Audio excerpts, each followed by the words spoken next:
Hi guys, welcome to the Master Investor Live Show. Our fourth edition. We did three the past year, and I just went over them to see if they were good, and they were very good. The first one was in December 2019. I was bullish on the stock market and on crypto. And recommended people to be fully invested in the markets, and reviewed many portfolios, recommending especially to not have any cash. The second one was in February the 20th of 2020, right before the Corona crisis hit. And I warned people for that it's likely would go down, crypto as well as the stock market due to Corona. But crypto, even independent of the Corona crisis, would likely test the lows. And so selling some, my advice was generally to people that were only overly investing in crypto to sell some for cash and build up cash to basically buy back cheaper. That was golden advice, because 1 month later the Corona crisis hit fully. The third edition was during the peak of the Corona crisis on March. 1 month later, the 22nd, at the bottom, I called it the Wuhan flu edition, and was extremely bullish, recommending everyone to not have any cash and be fully invested in the crypto and stock market. That was, of course, great advice. And today we have the fourth one, where we have fully recovered out of the Corona crisis, at least when it comes to valuations of the indexes. As a P500 is back to its all-time high. My advice for today is to go back to normal indeed, fully invested, but remain fully invested today, because there are still plenty of opportunities in the market. Yes, the indexes have corrected back to the all-time high, but many companies are half their valuation, for example, airlines, whereas they are even more bullish as before. I just shared on Twitter 4 airlines that I'm investing in, budget airlines like Spirit Airlines, that have continued to grow fast in revenues the past 10 years, 5-folded or so their revenues, at the same time are at half their peak valuation, and are very well positioned once this crisis flies over fully to basically continue to grow fast, because of course some airlines have gone broke or lost lots of market share, but of course budget airlines, well-managed budget airlines, will continue to grab market share. I shared some other airlines also.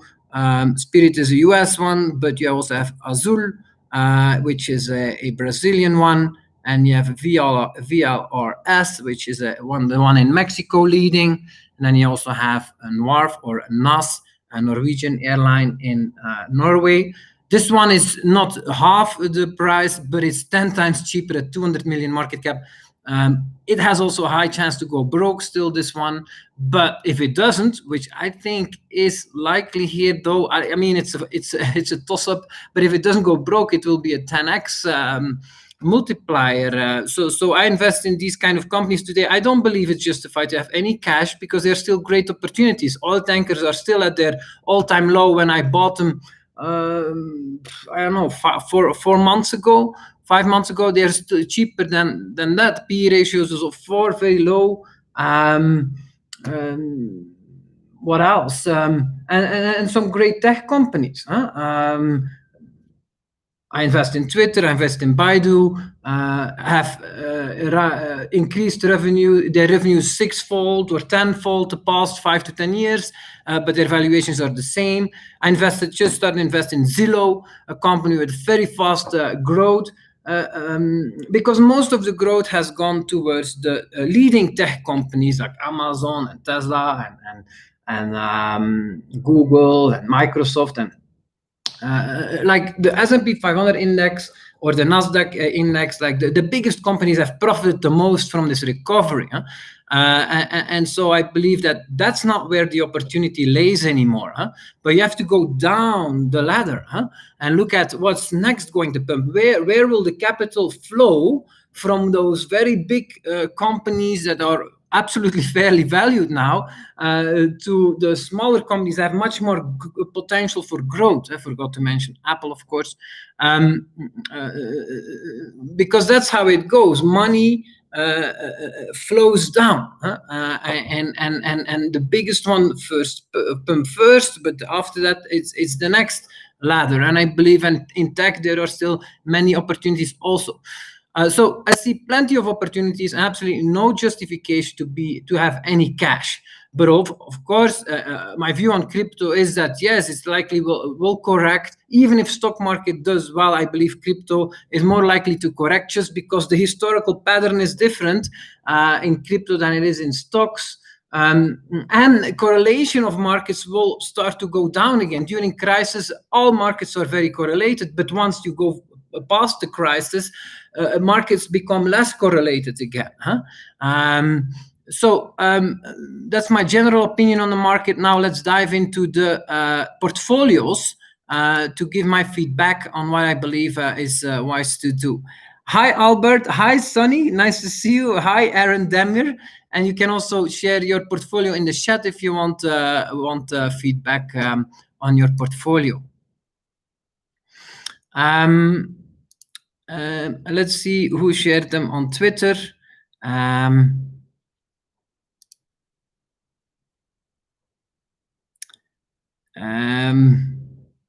Is the first one shared at the top or at the bottom? I'm not sure. I will just start at the top. D. Eli, who has been sharing his portfolio in almost every master investor show, in the second one, in the third one, and now also in the fourth one. So today he's in 40% stocks. He's almost 60% crypto. So almost fully invested, only has 4% cash. I think that's wise. I don't think you should have any cash today. I think if crypto corrects, it's wise to sell other investments for crypto. But in the meantime, I think it's wise to remain invested in the markets, but not in the top valued companies. Not in the companies that already went up a lot. No, because there is, of course, a lot more risk there. If there is a small chance for a market correction, and then, of course, the ones that went up the most will also go down the most. So I don't think, therefore, Tesla should be in a portfolio or so attractive enough anymore. So his portfolio, which is 40%, exists of then what you should do is always give the percentage compared to the total portfolio, right? Because otherwise it becomes difficult to read.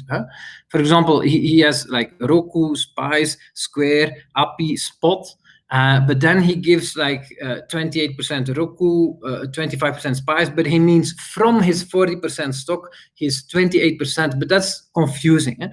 Just only give the number that is compared to your total portfolio. So now I have to convert this myself. Roku is 28% from 40%. What is that? Well, that's about 10% of his portfolio is in Roku. I don't know Roku. I've seen it past. People talk about it a lot. Is that one of the stocks that has pumped a lot? I would have to research that, but I'm not gonna. You know that for yourself, whether it already pumped a lot or not. So that applies to all the stocks that he shares. Spotify could be a great of course, is a great company. I've invested, I use the product a lot. I love it, but is it a good investment? That all depends on the valuation. Of course, on potential revenue growth, of course. Will it continue to go up fast in the revenues? And has it pumped already a lot or not the past half year? So I'm not going to research all these companies on that factor. I can't judge that. You have to judge that yourself. I would say, though, that Square, like Twitter, is a company run by Jack Dorsey. And yeah, I invested in Twitter because it six-folded their revenues and was flat in market cap. But I'm starting to scale down the position already. The problem is it's poorly managed. Jack Dorsey is not a good CEO. And really, like, certain things he does very well and other things terribly.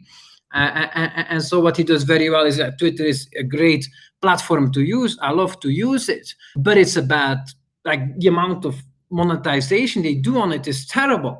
Like, it's like they have so much value there, such a valuable network and platform that creates so much value for people, but they are not able to monetize it. Like, they've totally failed at that. And so that makes for an average company. And so that's a bit the problem here. And the same probably applies to his other company, Square, where he, well, with Twitter, for example, he does very poor choices in censoring material, for example, even censoring the president. Like, politically, he makes very poor choices. And therefore ruins the platform a bit. And financially also makes very poor choices. And the same you can see with Square, where he's embracing Bitcoin maximalism. And whereas if you're from the crypto world, you know that actually that's terrible. That's the worst thing about crypto is Bitcoin maximalism. And he's taking exactly that, embracing exactly that aspect of the crypto world. Okay, I'm also investing in Twitter, but I'm not so sure I will continue to, and I think it's the similar problem for Square for these reasons. But generally 40% stocks is a good allocation, I believe. And then he has crypto about 60%, Ethereum the larger part, almost all in Ethereum. I think Ethereum is a great investment, and the valuation is fair. It has gone up a lot in as much it has gone up in the amount of transactions as it has gone up in price the past half year. And that's an exceptional performance because most went up a lot more in price than in transactions. I think Ethereum is a great selection. He also has some DXD. I don't know what that is. I can't judge that. So overall, I think you have a great portfolio, Eli, and thanks so much for sharing. Yeah.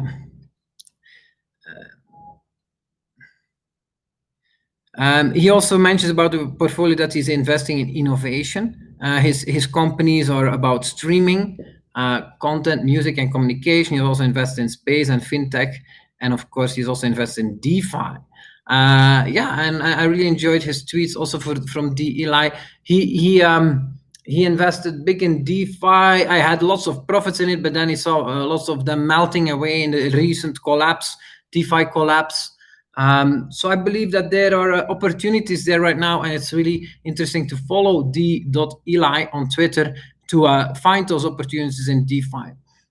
Personally, I haven't done so yet. I'm waiting for a general crypto correction, but when that happens, I will also likely invest in Ethereum and some DeFi projects for the first time. Mindful Penguin. He has 25%. Let me look at the comments here.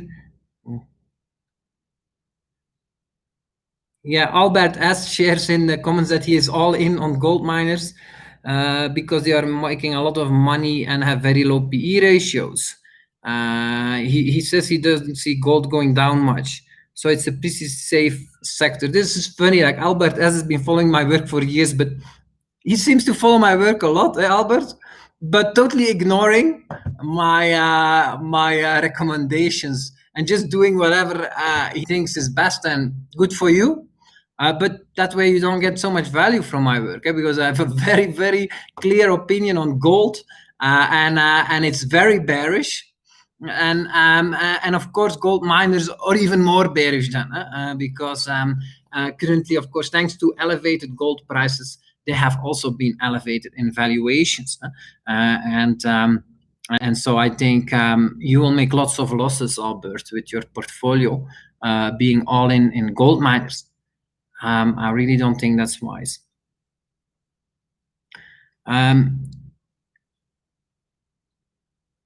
Krunk Kalman.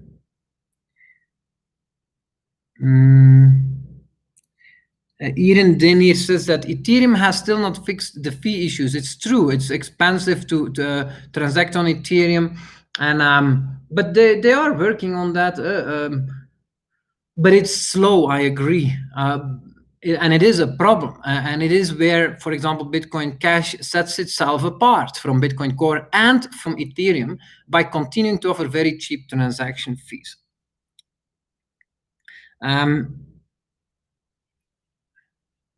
And then people say, okay, but the demand for transaction Bitcoin Cash is a lot lower also.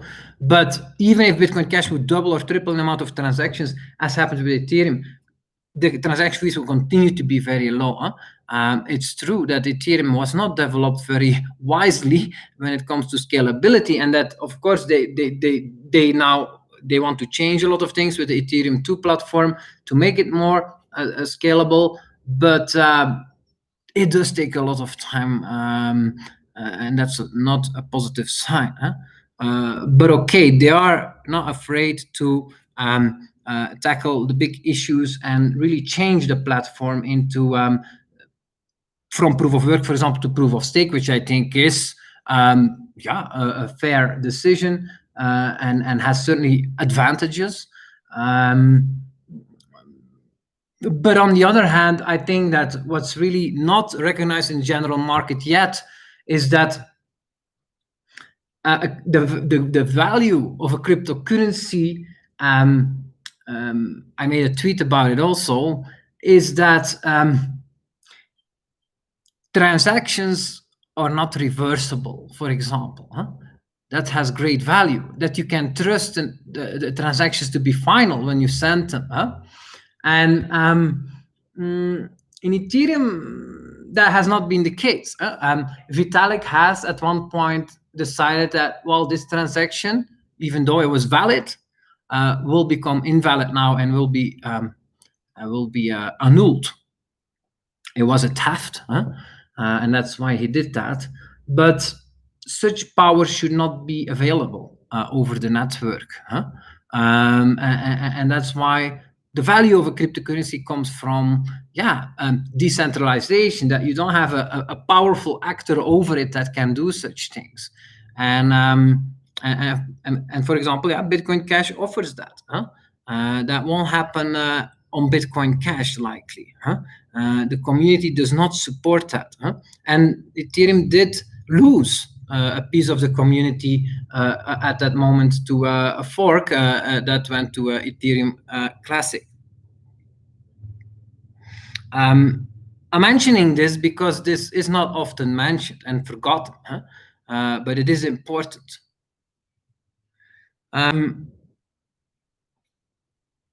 Like, there is a risk with Ethereum also, and that is that Vitalik Buterin is the quality, but at the same time also the risk. If Vitalik Buterin has a lots of influence on the project for good, but it also can become for bad. And the question is, will Ethereum survive that then? If he just disappears now, will Ethereum survive that? It really has a lot of depends a lot on him still. Or if he takes bad decisions, will the community be strong enough to stand up to it? That's not a certainty, and I don't think these things are priced in today. Just giving some counterweight to my many positive arguments for Ethereum.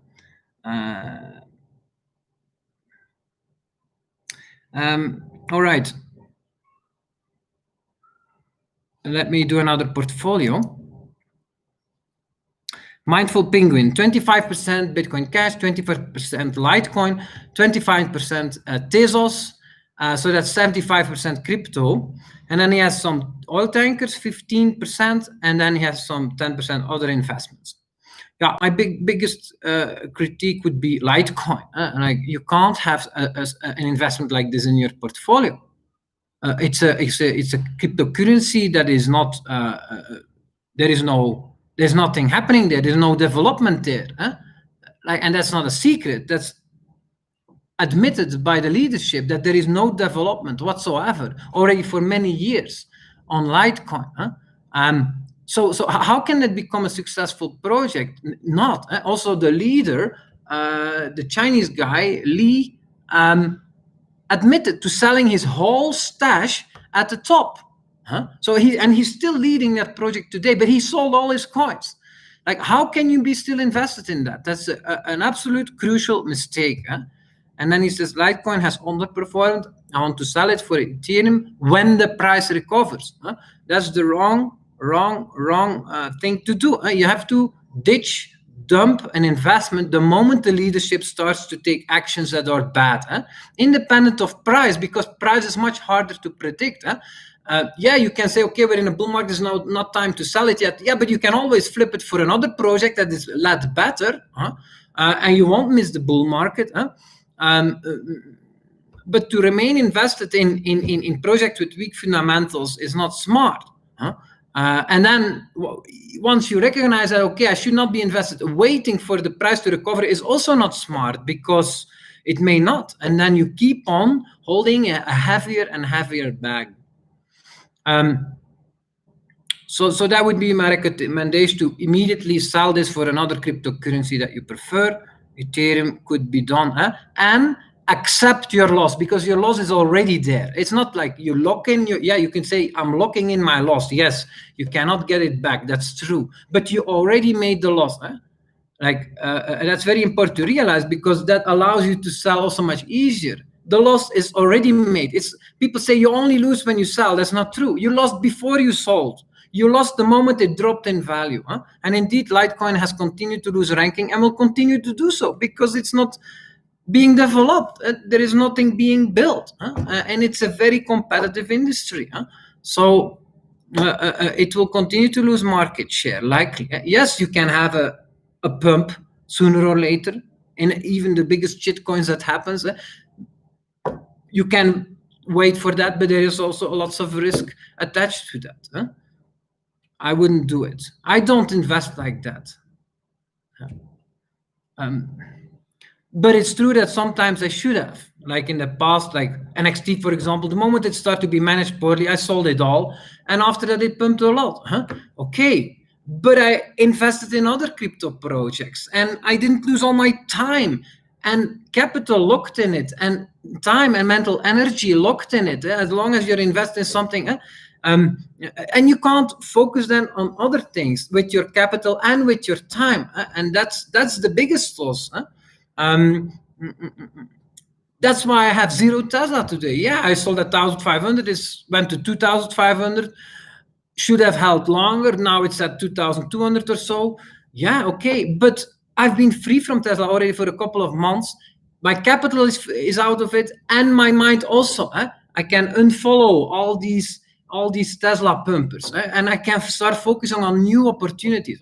And if you notice, like, that's really something very valuable about following my work. Look at my portfolio. They are all opportunities.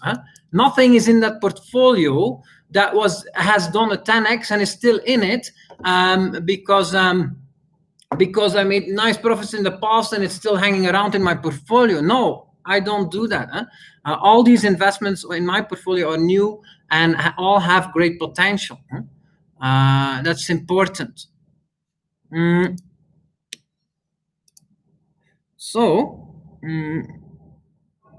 So he says that he wants to add to his oil tankers in the future. You're 75% crypto, you're 25% stocks. I think that 15% tankers. Personally, I decided not to add anything to my oil tankers. I'm at about 20%, but I think I might be wrong with that call. The one big problem is that you're not investing in the future. And yes, it's likely we'll get another last bull market in oil tankers, but it may not happen also. If the market doesn't come and pump these shares, it won't happen. There are many stocks in the market that continue to be at very low PE ratios. Look at Russian banks, for example. PE ratios are of 1 or 2. If the capital doesn't come, it won't get pumped, and you may make tons of money with the stock. But if nobody bids up the price, it's just it's not going to pump. So that's a bit the problem. That's why I decided I'm not going to add to that position because I'm not sure it was the right choice. So I wouldn't recommend us to do so either. And instead, I'm adding now to airlines and some tech companies. I think that's wiser. But yeah, your 75% crypto, that's a high crypto exposure. I believe that's too high. I would, for example, sell Litecoin, invest it not in Ethereum, but in some airlines, for example, that I shared. I think that's a better investment. And then you go down in crypto exposure from 75 to 50%, and have some more stocks and wait for a general crypto correction before you go back from stocks to crypto. That would be my recommendation. Because you sell today Litecoin, which is still worth a couple billion probably. Like that's still a very high valuation for a project that will likely die. It's still valued actually very high compared to, for example, some of these airlines. And you actually make a great flip there. But you can't say that, for example, when you flip Litecoin for Ethereum, you should have done that a year ago, 2 years ago. The longer you wait, the bigger the gap. And Ethereum, it's not valued cheaply.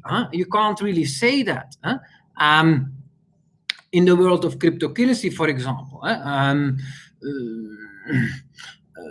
But you can say that of certain airlines, for example, that they are valued cheaply. So yeah, that would be my recommendation. And thank you so much for following me for such a long time. Also, Mindful Penguin. And let me take a look at the stream.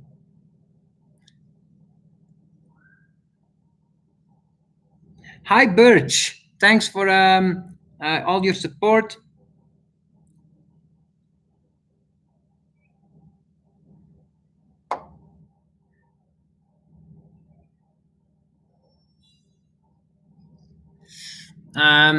Okay, next portfolio. Let me close the door.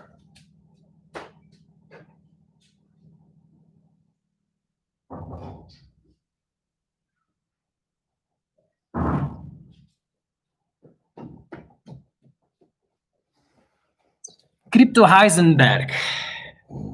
He's investing in crypto for 45% and then in stocks for 55%. Okay, yeah, sounds good to me. I have the same crypto allocation, 45%. In crypto, it has many projects. 1, 2, 3, 4, 5, 6 projects. The biggest one being DeFi. I don't know what that is. And XAM. XAM is an old project. It was a fork from NXT. It pumped a lot. God knows why. But it's not a project that, to my knowledge, is making any headway anywhere. So I don't think it should be part of a portfolio. But okay, I haven't studied the project. I'm talking about information is a couple of years old. But yeah, you do need strong evidence of hard work. Are they building something or not? And some of these cryptocurrency projects, just that projects. I wouldn't be surprised to discover that with XAM as well. Or Syscoin, also an old project in his portfolio. He has also some BCH, has some LTO. What is that? But yeah, his biggest position is DeFi. So the question is, that's about 1/3 of his crypto portfolio. That's the biggest question. Is that a good investment or not? I don't know. Stocks, 55%. Yeah, also a lot of projects. Um, um, STNG is an oil tanker. Yeah. GLNG also, I think. Um, he has a gas producers in it. He also has oil companies in it, Shell and Has and Africa Oil. Gas producers are RNSD. He has physical silver in it. I think, when you invest in stocks, it should not be commodity producers. That's a big mistake. Huh? Stocks are in a bull market, but there's one segment in the stock market that's not in a bull market, and it is commodity producers. Huh? Because commodities are in a bear market for the past 10 years and will continue to be in a bear market for the next 10 years. Huh? And that will reflect on the valuations of commodity producers, such as oil companies like Shell and Africa Oil. They will not pump in value because the thing that they produce will continue to go sideways and down in value. Same for gas producers. And oil tankers are an exception in this market because they are not dependent on a general commodity boom. Oil prices don't have to go up for oil tankers to go up because oil tankers are dependent on shipping rates, and shipping rates are not dependent on the value of oil. It's dependent on the demand for transport, on the amount of exports that are required.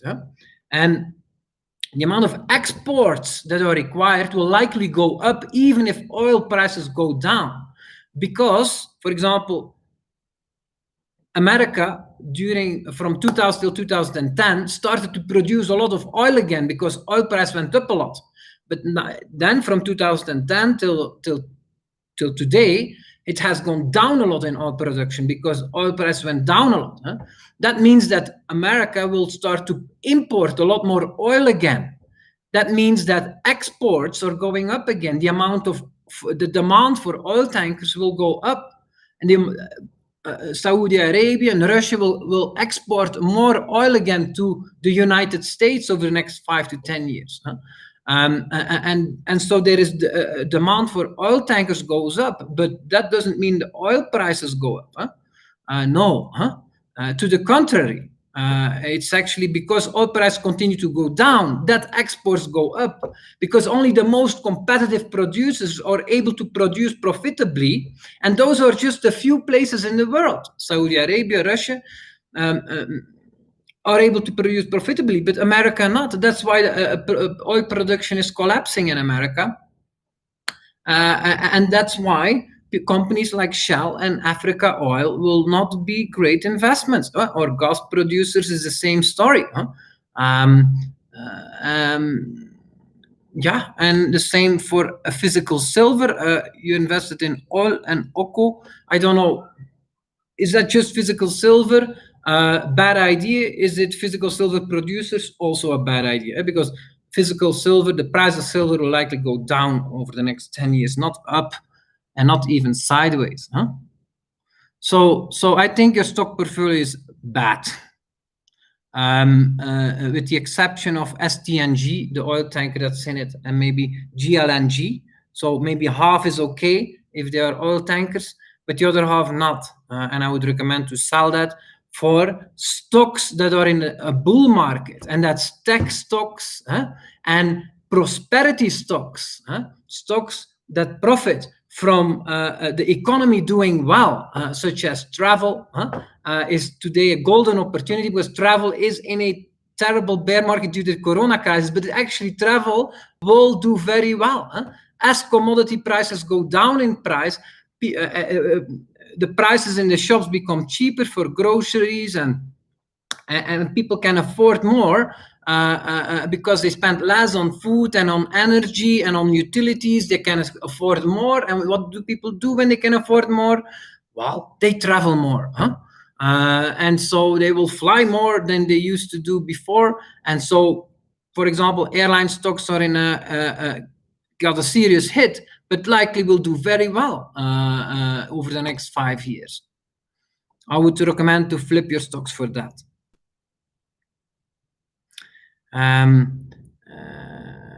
So he says, Crypto Heisenberg, let me know what you think. Unlike you, I am bullish on commodities given the monetary policy. Look, it's not because you have an inflationary policy that commodities go up. This is not true. Huh? You always have an inflationary policy. Look at my 100-year charts. They're always printing money. It's not true, it depends. Huh? But every 10 years, they, for some crisis, print a lot, and then 5 years later, they reduce amount of money in circulation. But amount of money printed on average is about 8% per year during good times and bad times. Huh? And but that doesn't mean commodities go up always. No, commodities go through booms and busts through bull markets and bear markets. Huh? Based on supply and demand, that's what drives the price, not inflationary policies. Huh? Inflationary policies are just a layer on top of it that pumps all valuations. Huh? But you have to have your bull and bear cycle right. Huh? And give me one example in history where you had a bear market of commodities that only lasted 10 years, Crypto Heisenberg. Give me one example, one period, huh? Because to my knowledge, it doesn't exist, except if you go back 500 years or so, like when we were still a farming culture, and then you had 7 good years, 7 bad years, huh? Based on the weather. But commodity cycles are not based on the weather anymore. They are based on industrial production. Huh? And so when you have a boom that lasts 10 years usually, and we just saw one from 2000 to 2010, and commodity prices go up a lot due to a real shortage, huh? Because the economies grow, and suddenly they grow. There is a shortage of commodities, and so they start to go up a lot in value, in price, and then everybody starts to invest in commodities. Farmers start to expand farmlands. Metal miners start to expand their mines, and precious metal miners also. And what other energy also, expansion in oil production and gas production and uranium production. That all happens over the course of 10 years when the commodity prices pump a lot. But how long does it take for all this extra capacity to wear off? Because this extra capacity is not just doubling, it's like tenfolding the amount of production that they are doing at the start in 2000 compared to 2010. It's like a lot more that they start to produce. And how long does it take before the economies catch up to that production? It's not 10 years, it's at least 20 years. That's been the pattern of the past. So to think that we're in a commodity bull market here has no, there is no evidence for that. And the evidence you can see in the production numbers. Every time at the start of a bull market, you will see that the production starts to actually collapse. I've shown it with charts for gold, for example. Like it actually goes down. And for uranium, once prices become dirt cheap for commodities, the producers that are surviving, the last big producers that are surviving, they even throw in the towel and they shut down their mines that are the least profitable, and production actually starts to go down. And you see it in the actual supply numbers, that there is a real, that commodities are truly too cheap when they actually production starts to go down. That's the hard evidence. And then you can say, okay, this is unsustainable. It's not like we're going to use less oil over time, or less gold over time, or less iron over time. No, we do use more and more over time. So when supply starts to collapse, then you're sure, like, okay, this will turn around, and probably soon, because prices have gone down for 20 years, and now supply cannot be that supply starts to collapse, because demand always goes up. So that's what the signal you want to wait for, and it's not there. Show me one chart where supply is collapsing for any commodity. It's not there. So your opinion is not backed by hard evidence, and it's likely wrong. And it's going to cost you a lot to think that commodities in a bull market will cost you a lot in wasted time and capital over the next 5 to 10 years. Well, that was my rant that I have done so many times on this topic. I hope it's of value for you, Mr. Heisenberg.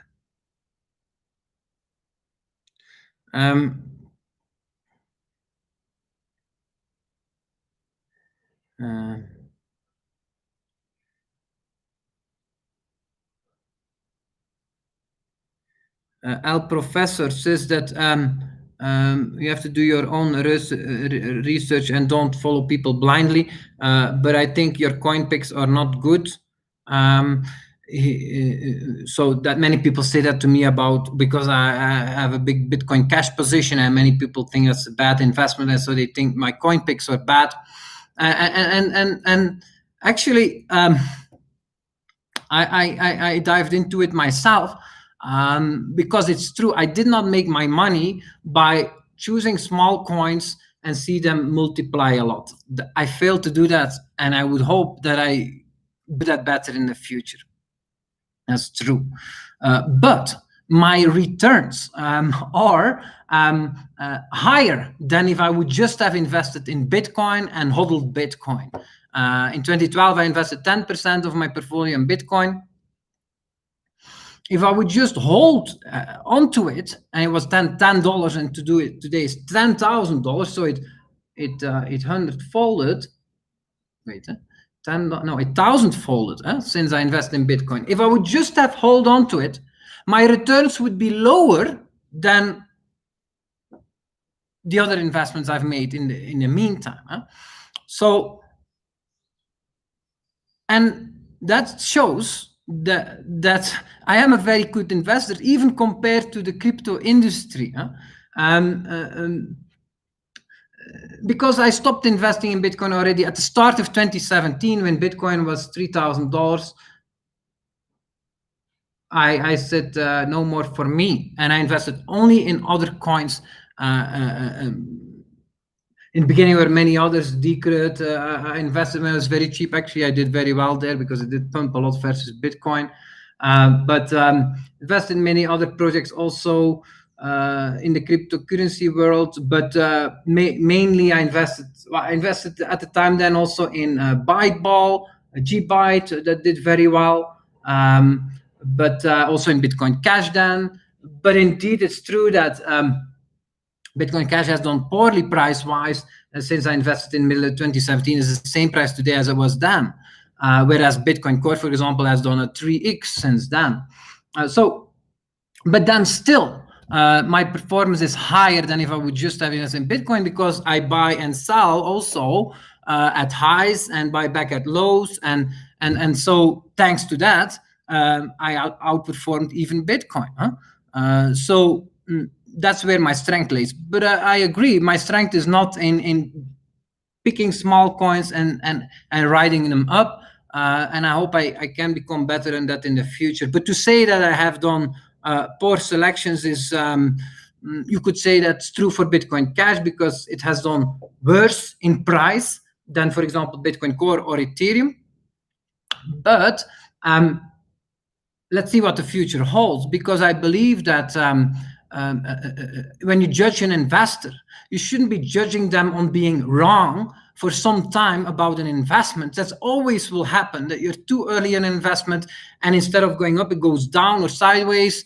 That's true. But the bill is made at the end.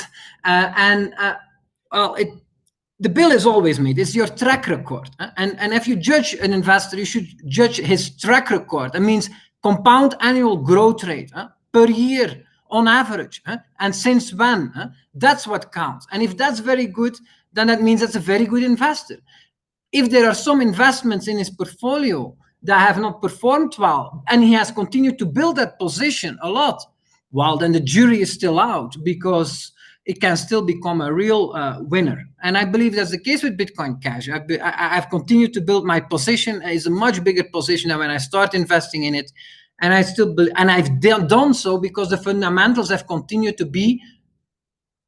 to improve versus the competition, versus the alternative, which is mainly Bitcoin Core.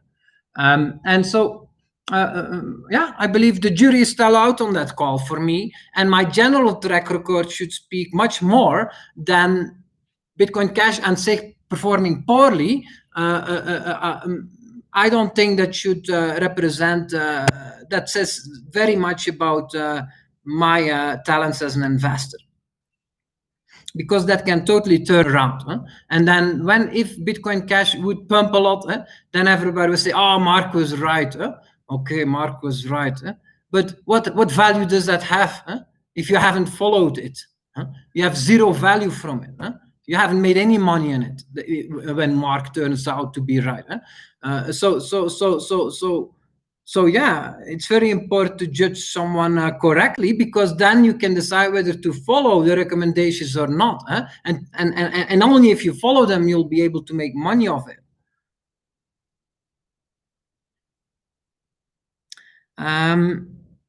So our professor says that Mark is not good in coin picks, and also I suggested to invest in NEO, and you said to short it and look at it now. I haven't looked at it now.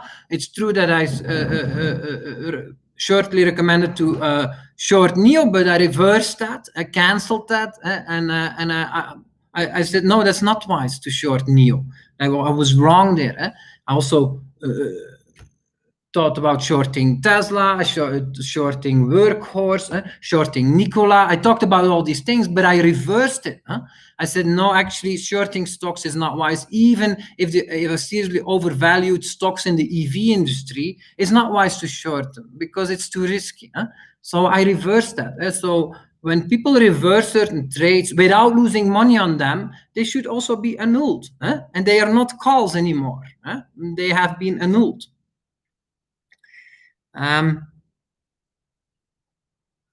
Albert S. says ChainLink is a good project. Terrible call, yet again, Albert. ChainLink will likely go down a lot in value. It has been pumping one of the most in the cryptocurrency world, and to my knowledge, the leadership is poor. That guy, Sergi, I met him once actually. During NXT times, he was active there. I know his history a little bit. No, I don't think, I think he did very well for himself, clearly. But, you know, when you meet someone, you can get a real feel for it. And I don't think this guy cares very much about the investors in ChainLink. No, I think he cares a lot more about his own pockets. And that will sooner or later reflect in the price.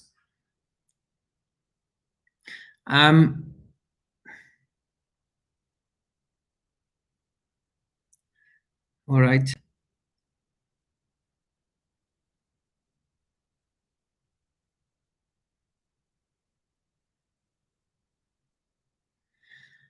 All right, let me take another portfolio.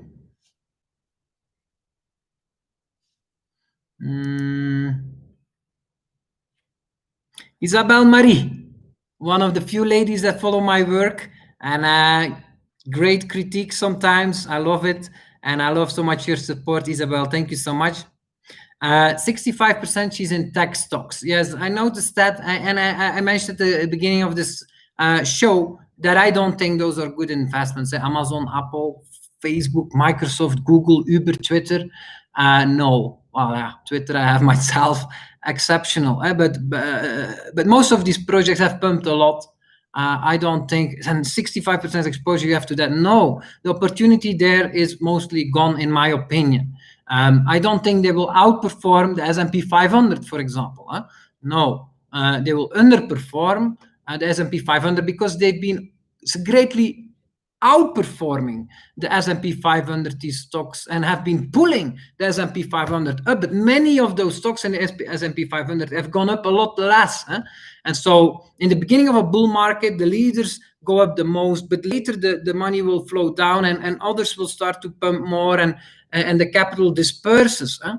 So I think it's really not a good time now to be in these leading tech stocks. That opportunity has passed. Should have done it half a year ago when the corona crisis hit, or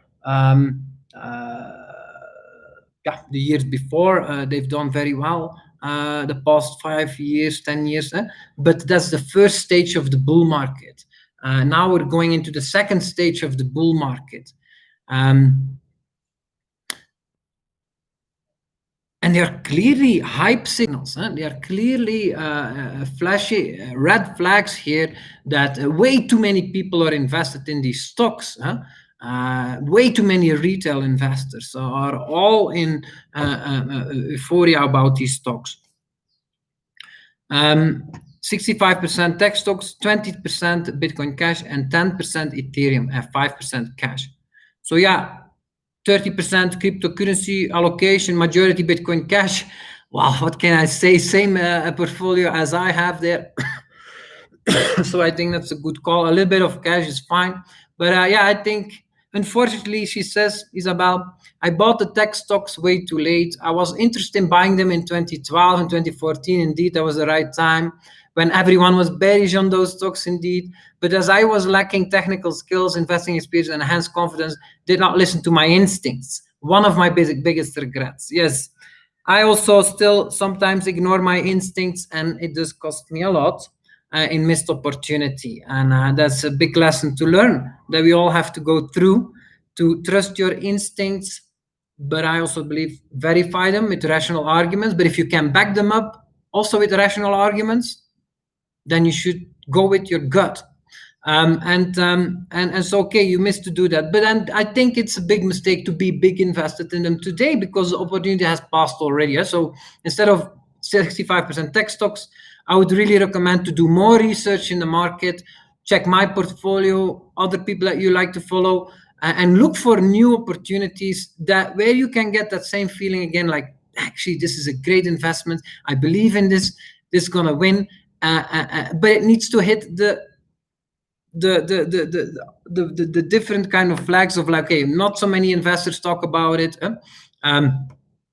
Things have gone bad somehow in valuation of the company, or some bad luck, but it's managed very well, and there is a long track record of great performance. Like things like this you want to find, and I would really recommend strongly to renew that portfolio. You can remain in tech. There are many opportunities in tech also, but I don't believe it's in the big tech companies.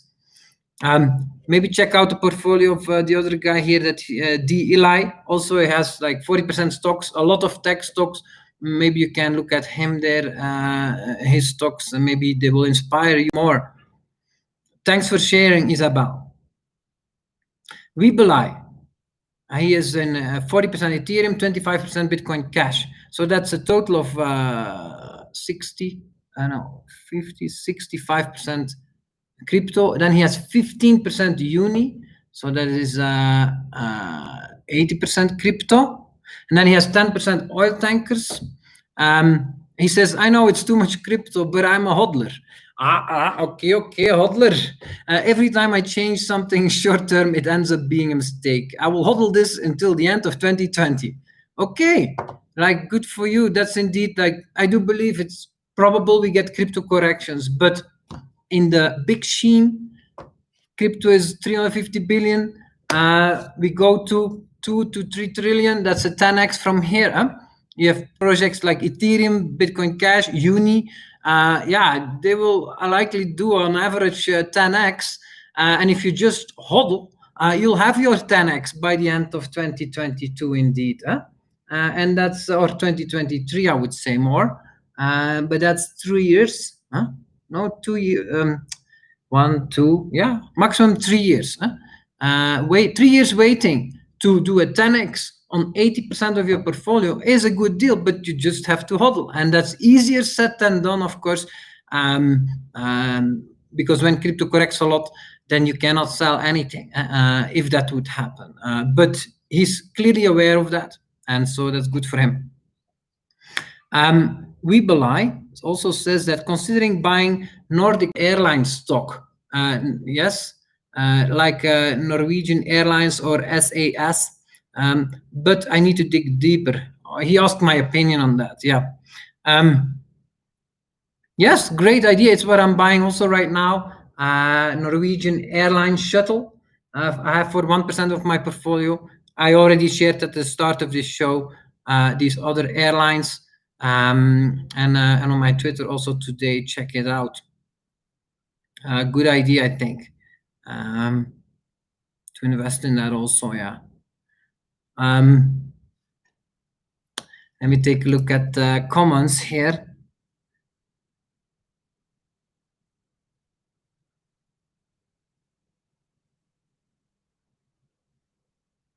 Al Professor says that I advised him to sell his ChainLink a couple of months ago for Bitcoin Cash. And he says, thank you very much for that. So he's being sarcastic. So I think that ChainLink has maybe continued to go up and Bitcoin Cash not, and now he's not happy. But did you do it? ChainLink. Let me check. A couple months ago. ChainLink is now at $10. And a couple months ago, it was at $20. That was the peak. In July, it was also $10. August, September, August, $20. Now it's 10. Yeah. So maybe I gave the recommendation, it was when it was $3 or so, and now it's $10. And so you're not happy with my recommendation. Okay, I'm sorry. Yeah, that's true. I recommended that in the Master Investor show. Which one though? Huh? Was it? Do you remember the month when I recommended that? So I can compare the prices.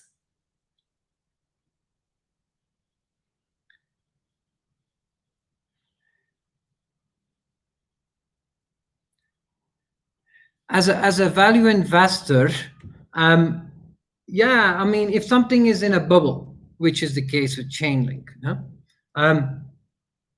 it can always go higher. Does that mean that you should remain invested? No, not as a value investor, because as a value investor, you try to invest keeping your risks in check. And so when you invest in something that's in a bubble, there is a high risk there. If it's something that has great fundamentals, then even if it's in a bubble, it will likely go sideways for a couple of years and it will not collapse fully in price. But that's not always the case, because even if there's good fundamentals and the whole industry is in a bubble, then still high quality companies or currencies will collapse a lot, even if they have great fundamentals. So remaining invested in something that's in a bubble, that has many indicators that they are in a bubble, which is the case with ChainLink. ChainLink was the hype in the crypto world already for half a year now, and has gone up a lot in ranking. When I made that recommendation, maybe it was only $3, but it had already gone up a lot in ranking. It was clearly already in a bubble, in the sense that everybody was talking about it. Price has gone up a lot already, a lot up in ranking. And the question is, okay, has it great fundamentals or not? In my opinion, not. Then it's extremely high risk. Because even if it has great fundamentals, it's very risky. But if it has poor fundamentals, it is extremely risky to remain invested. So I stand by my recommendation to flip that for something like Bitcoin Cash or Ethereum. I think that's a very wise thing to do. If after it triples again, I'm not, how do you call that, a prophet. If I could know that crab pumps will pump another 3x, yeah, I would also recommend to remain invested and try to sell higher. But this is not something you can foresee or predict. As a value investor, you can only judge relative prices and fundamentals, and based on that, make your judgment. That's what I do. So if you want to avoid missing out, you sell in steps. That's something I'm not very strong at, but yeah, that's what you do then. You don't sell it all at one point, but you sell 10% and again 10%, 10% higher, and again 10%, 10% higher, and again 10%. And that's how you squeeze that lemon. So that would be my recommendation then for you in the future. Instead of blaming it all on me, take some responsibility for your own actions. Try to not like misrepresent my performance, and yeah, you'll do better in the future, I think.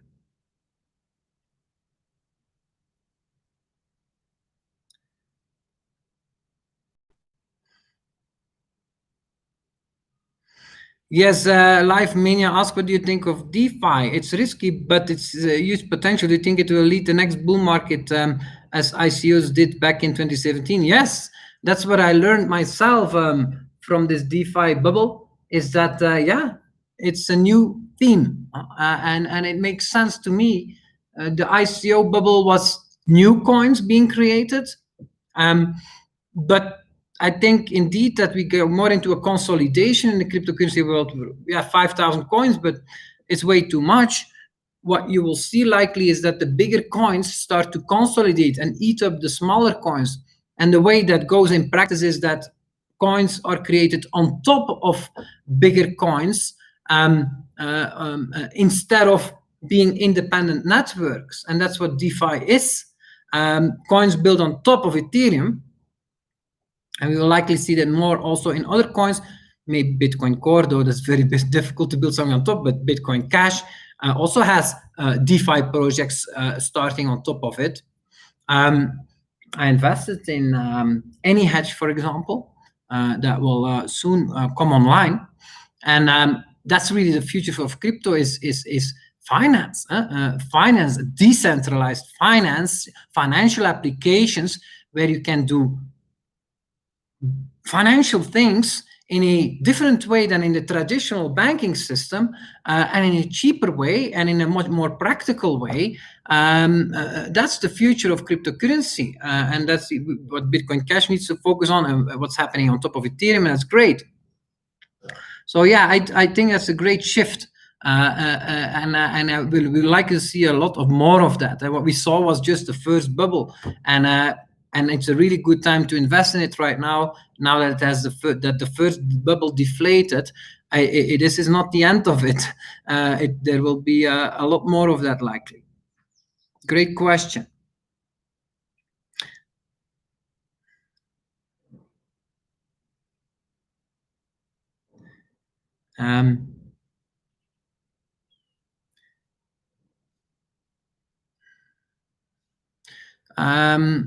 Let me do some more portfolios. Francesco Capellani says that he has in real estate about 25%. He has loans of 30%. Oh, and he calls that non-performing loans. Okay, good. So he buys loans that are non-performing and at a great discount, probably. And that's a big piece of his portfolio, 30%. And he has also a big piece in real estate, 25%. He has a small position of cryptocurrency, it's 15%, a little bit of gold, 10%, some stocks, 10%, and some cash, 5%. That's an interesting portfolio. We don't see many of those, Francesca, because they're all crypto tarts here. But this one is not. I would, though, recommend to become more of a crypto tart here. 15% cryptocurrency is too low, considering current valuations.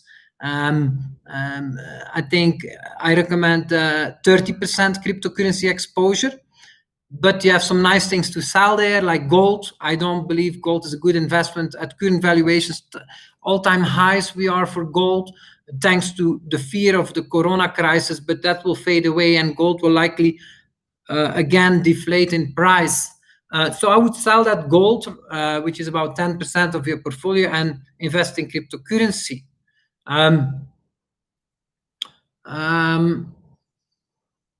Yeah, real estate. He says he has about 20% in rentals. 20%, okay, in rentals. But I think real estate is not a good investment. If you look at the return you have from the real estate, okay, what's your rental income? 5% maybe? After expenses, after taxes and maintenance, what's the net rental income of the properties? Maybe 5%. What's the capital appreciation of the real estate? That depends a lot on the area, but you have to deduct inflation also of 5%. So let's say the property goes up with 10% per year. I don't know, maybe it's in the Eurozone or in the US dollar. 10% up per year, but you have 5% inflation. So that's actually a net gain of only 5% plus a net gain of, let's say, 5% rental income. That's 10% return you have there. Is that a good return? You can have much better returns if you invest in opportunities. I have 40% in return per year. That's a lot higher than 10%.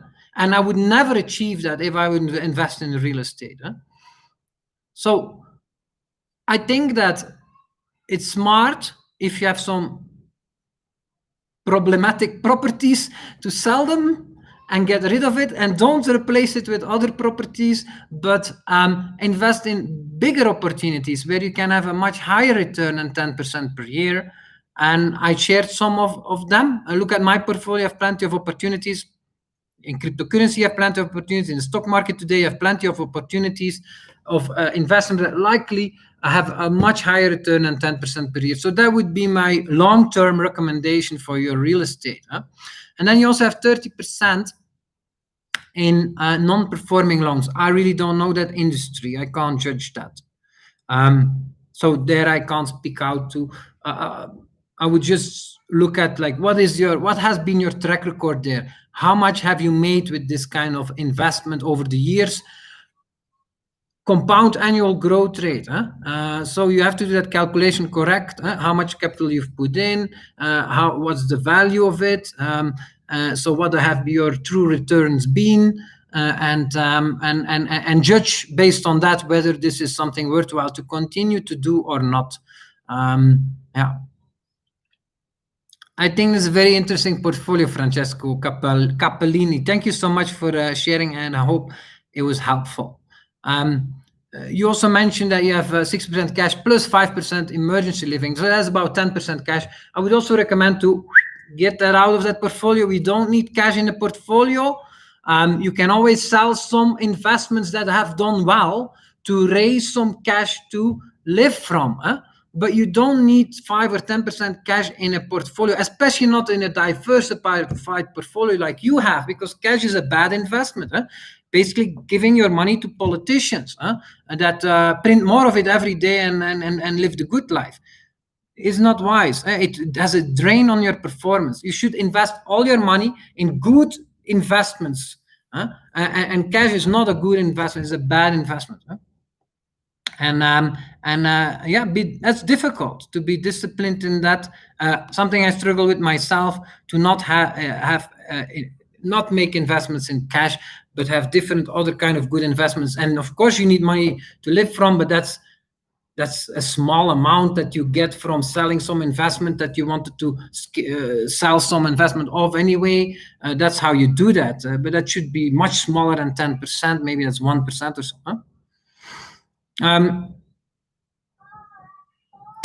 Wisewiz says that he is all in on Bitcoin Cash. That's a very interesting portfolio. It all depends how you achieved that composition.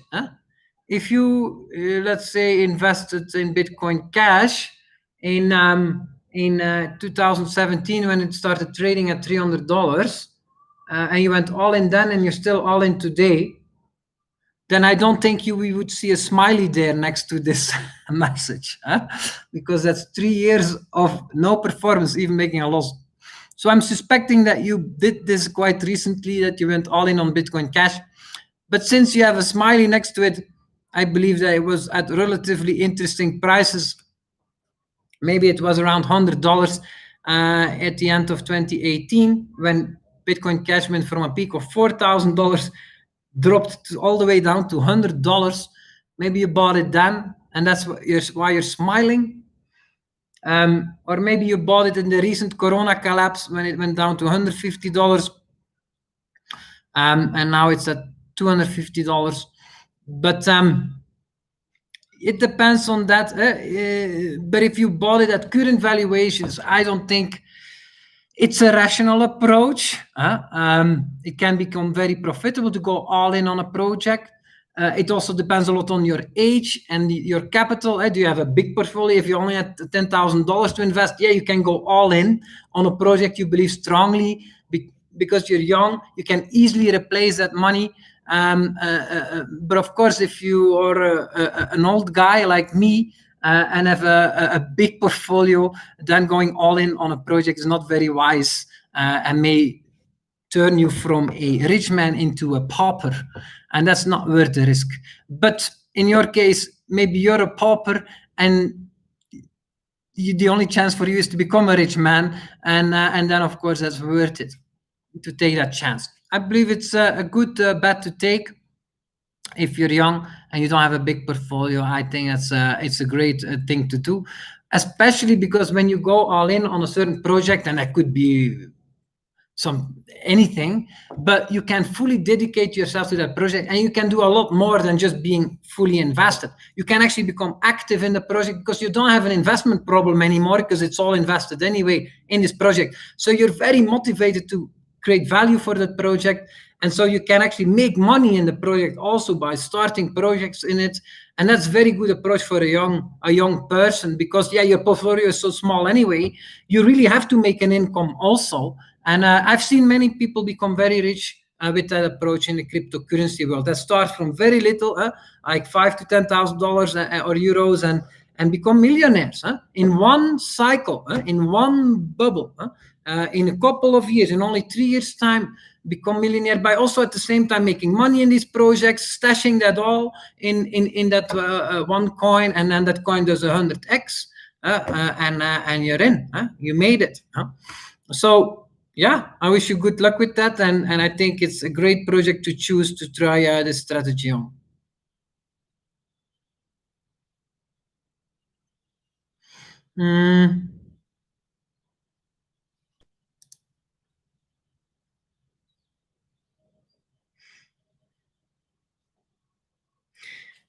Let me see here at the comments. I will have to end the show in 10 minutes.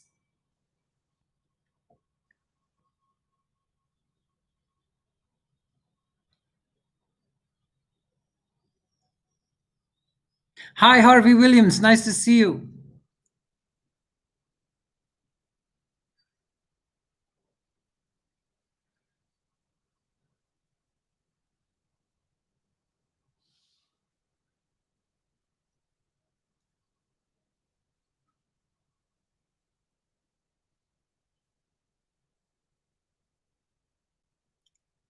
Yeah, that's a good. Yes, Lanfear. Hi, Lanfear and Rich. Nice to see you all, guys. Lanfear says, as the time horizon for your investments is different, shouldn't you correct that when using the Kelly criterion? If gold takes 10 years to correct 70%, this is far below your compound annual growth rate. I agree with that, Lanfear, and I'm changing my sheet to correct for that. But of course, shorting gold, yes, the returns are quite low from that perspective, because it takes so long to deflate in price, likely. But in the meantime, you get all those US dollars to invest in something else, and that's of course a great opportunity that I greatly embrace. I basically borrow money for 0.2% by shorting gold, because I can borrow those shares for 0.2% interest per year. So it's true. The returns go down a lot on the shorting of gold itself, but of course, in the meantime, I can invest all that money in other investments, and that's where the real profit lays.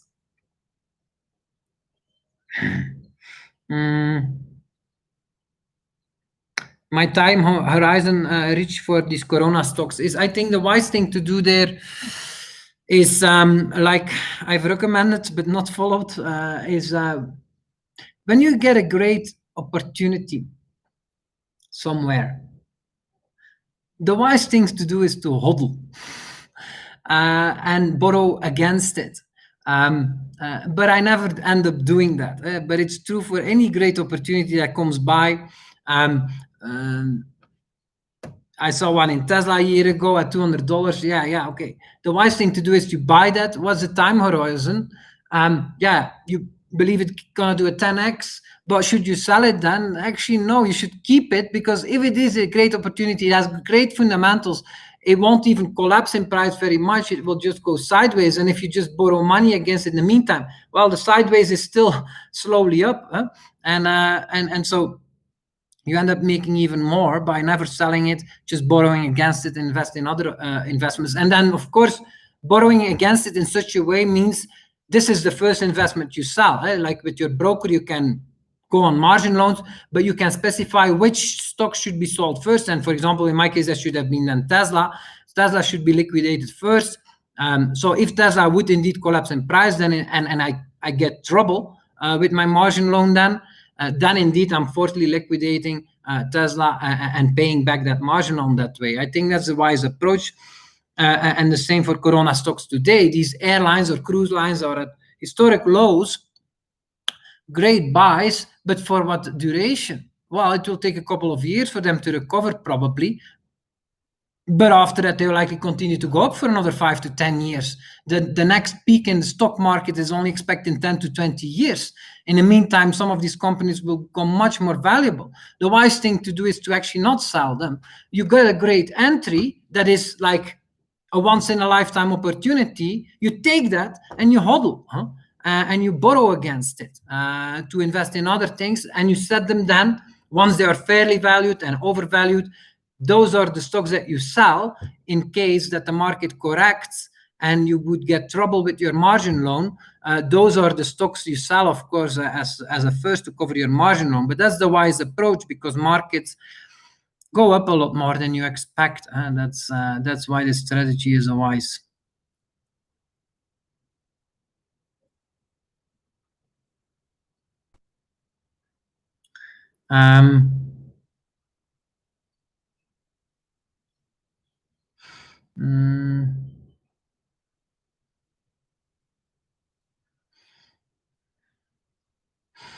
Looking at the comments in the chats.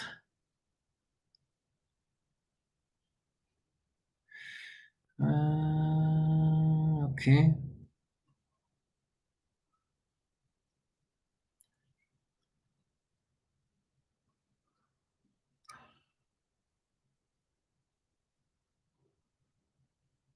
A lot of portfolios. So let's do another one. Dudo Zonnu on Twitter. 83% crypto and 20% stocks. In the stocks, he has oil tankers, half, and then STNG and Euronav, and then also he has tech stocks, the other half. Lemonade, SAF, STT, Alpha PC, AD. I don't know these except Lemonade, and I did decide to sell my Lemonade because I just bought it on a stock tip, and ARK Invest says that they don't have a moat or an edge. I don't know if that's true. I just watched some videos. These seem smart guys, but the problem is IPOs usually are overvalued. It takes a couple of years for them to deflate before you get them at an interesting price. So I think that's why I got rid of my Lemonade, because it's IPO price right now, and I just see better opportunities elsewhere. For example, in Zillow. I don't know the other companies that you invest in tech. I can't judge them. You have also about 10% of your portfolio in oil tankers. STNG is a good pick, but Euronav, I don't think the Belgian company Euronav is a good pick. They buy way too much. They pay way too much dividend. They are not a growth company. I think there are some better picks in the oil tanker industry. I would recommend one of those as a replacement. I would then keep some Euronav, of course, but I would diversify some Euronav then to, for example, INSW or no, DSSI. I think is a good pick. Look at my portfolio. I shared it from Diamond Shipping. I think is a good pick as an to and sell some Euronav.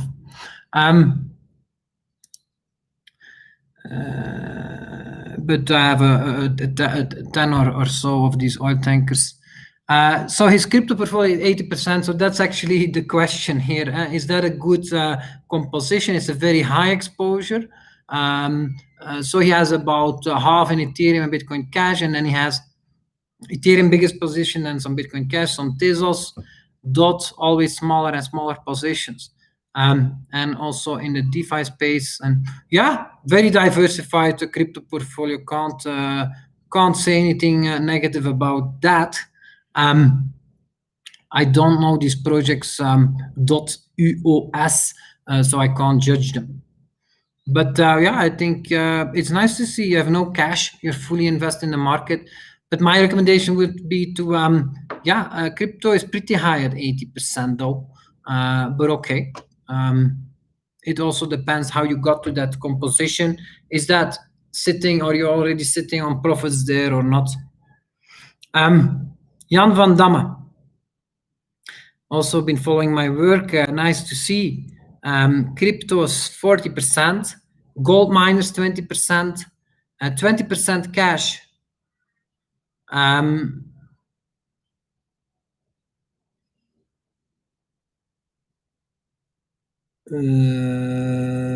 And then also 20% in gold and silver and platinum. So no. This is not good, Jan van Damme. I believe the gold miners should be sold. That's 20% of your portfolio, and also the other 20% of your portfolio, that's gold, silver, platinum, should be sold. Oil majors, except the oil tankers, I would keep.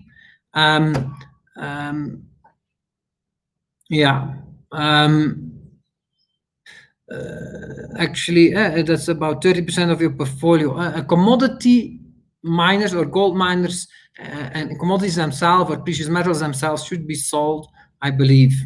So that's about 30% of your portfolio, and 20% cash is also way too big. I myself also have 20% cash, but I hope that that's out soon. I'm really working very hard to get that cash position out of my portfolio. So I believe that's about half of your portfolio, 50% that's not invested well and should be replaced with new and better investments. Crypto is enough. I think 36% is fair. That's about Ethereum, the biggest part. You also have a little bit of ChainLink, a little bit of Ripple, and a little bit of Lithium. Okay. I think that's fine, though I would not keep ChainLink. I would kick that out. I would also Ripple, has it pumped? Actually, no. It hasn't pumped yet, I think. But ChainLink has pumped a lot, so I would not keep that in the portfolio. And I would replace that with better cryptocurrencies. Ripple hasn't pumped. You could wait for a pump before you sell Ripple, but I believe that's a coin with poor fundamentals also. So your crypto portfolio, I don't know the other one, but only half of it seems to be well invested in Ethereum. So I would also improve those selections. And I wouldn't wait for a pump. personally. I would just sell that immediately and replace with higher quality coins because, for example, Bitcoin Cash hasn't pumped yet. It's also at an all-time low, just like with Ripple. So you can just flip Ripple for Bitcoin Cash. It's a much better investment, in my opinion. You don't seem to have that yet. Yeah, I mean, there are certainly more projects that are interesting, I think, than ChainLink, considering the risk reward. Lithium, I don't know. I can't judge that. So yeah, Jan van Damme, I really think this is one of the portfolios where I recommend to change the most in. It's more than 50% actually that I recommend you to change. You mentioned that you also have 5% in tech stocks such as Airbus and Uber and Prosus. I don't know these companies. I can't judge them. You also have 5% in oil tanks. You can keep that, but 5% gold, silver, platinum, and oil majors. That's 20% that I would sell. 20% gold miners, that's 40%, and then 20% cash, that's 60% that I would invest differently, and then half of your crypto portfolio, that's another 20%, I would also invest differently, or at least 10%. That's 70% of your portfolio, I believe, is not invested well. So I think this is a portfolio where I have the most critique on, and I think will do the poorest. So I hope that's of value to you, that feedback, and I hope it puts you into action to study a lot more the precious metals and commodity boom cycle, because I think that's your biggest mistake here, to believe that we're gonna have that, and half of your portfolio is invested in that, and I think that will be a major disappointment for you over the next few years.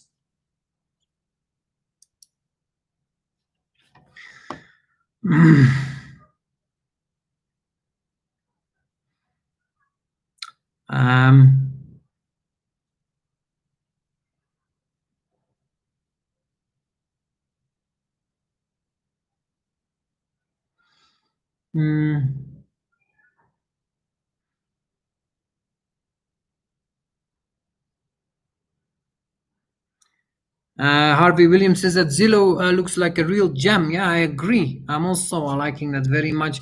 He says he's also looking in Palantir, even though it just had an IPO, it doesn't seem to be valued high. Yeah, Palantir has indeed been controversial in the financial markets, and that's why maybe it's also not valued high. But of course, the guy behind it is a genius. I forgot his name.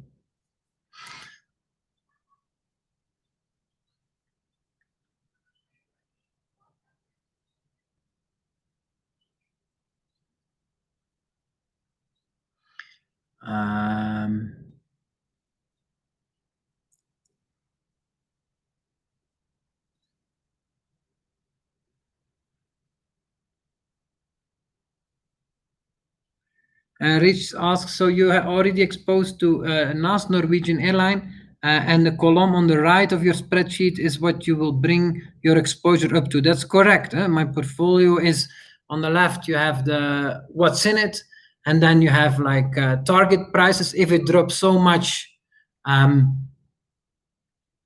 then you have the Kelly calculation. If it drops so much, then this is the risk reward, and that means Kelly recommends to allocate so much, and then at the end you have, okay, and this is what I choose to do, like this is how much I will go with in allocation if it indeed drops so much, and based on the calculation I choose to go to these kind of allocations.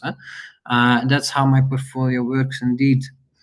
And right now I am just I am 45% crypto. I'm at minus 30% gold.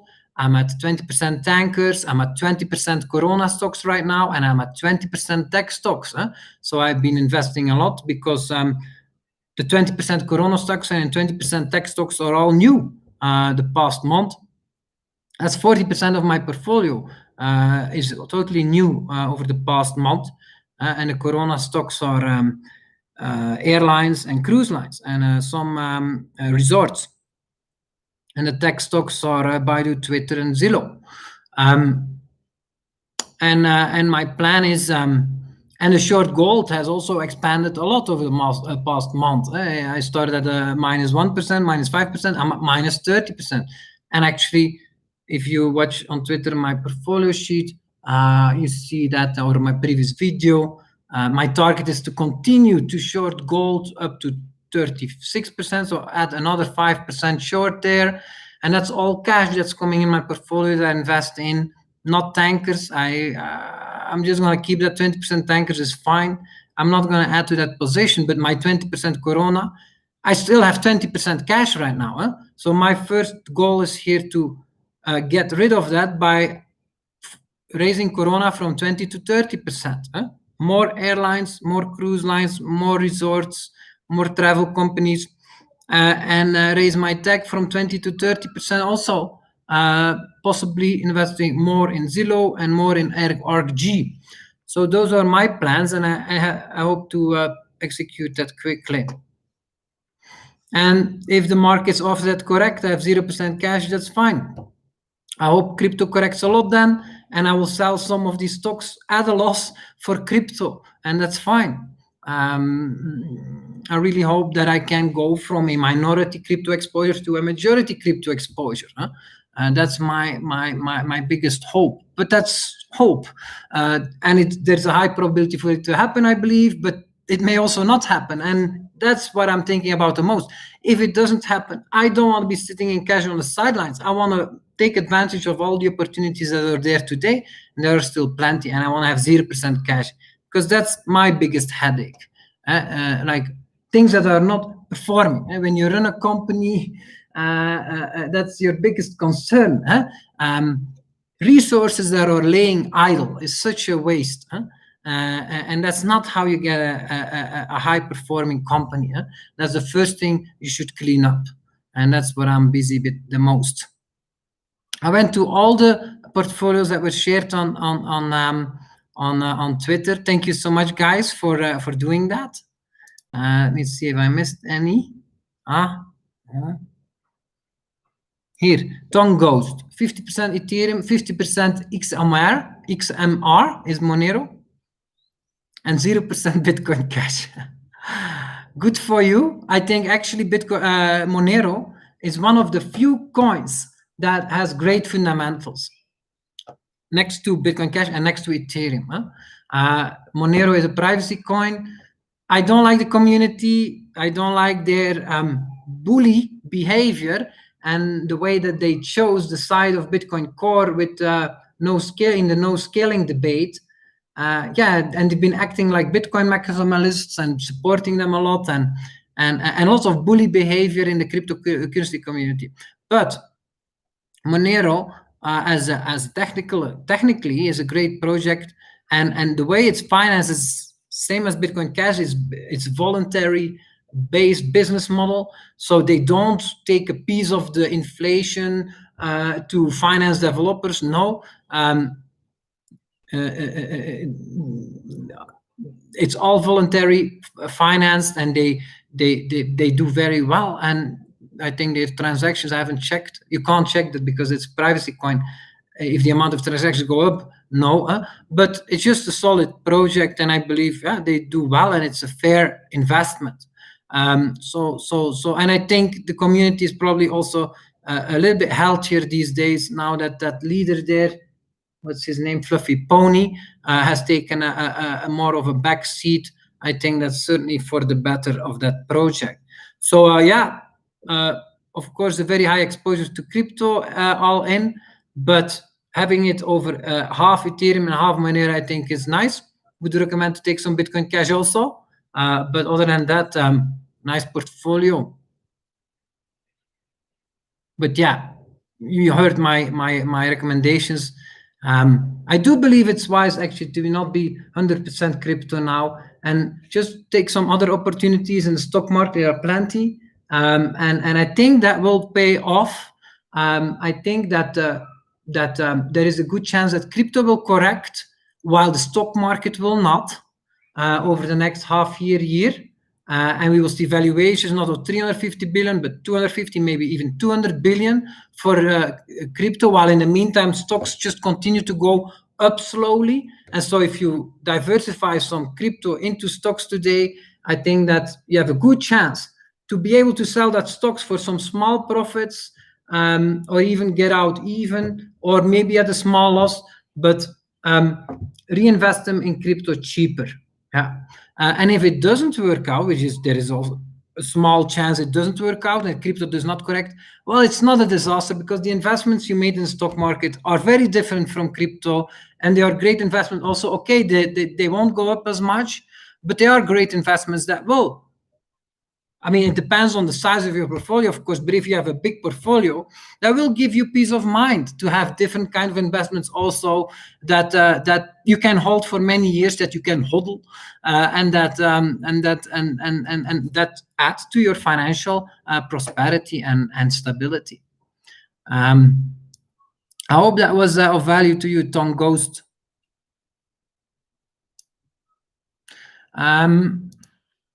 Okay, let's end the show, guys. Thank you so much for joining the 4th edition of Master Investor, where we go through the portfolio compositions, because that's what it comes down to. It doesn't matter what you think, what your thoughts are, what you consider to invest in.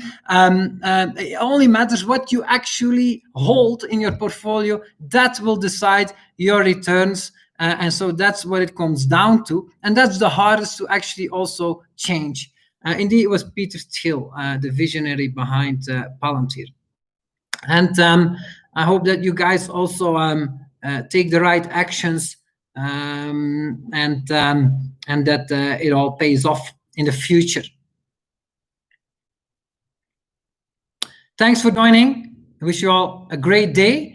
I will link the previous shows also. I was just rewatching some of them. It's really interesting to watch. I will relist the 3 previous episodes also below, if you're interested to see that. Have a great day.